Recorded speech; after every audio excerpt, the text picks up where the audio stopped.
लगेच शनी शिंगणापूरला चाललेलो.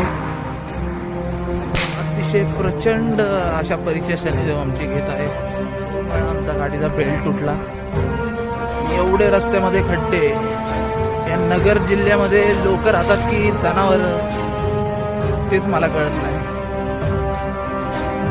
त्या पॉलिटिशियन लोकांना एवढी सूट देऊन ठेवली की पायाच्या गुडघ्यापर्यंत एवढे मोठमोठे खड्डे इकडे आहेत. असं वाटतंय चंद्रावर आलोय. शनिदेव एवढे काय नाराजच माझ्यावर काय माहिती. 2 वेळा बेल्ट तुटलाय, ते पण अशा जागी जिथे ना गॅरेज आहे ना कुठला मॅकॅनिक आहे. पण मध्ये मध्ये मदत पण आम्हाला मिळाली 1-2 जणांची. चाललोय परत एकदा दुसऱ्यांदा बेल्ट बदलायला. बघू काय होतं. दर्शन एक येणारच.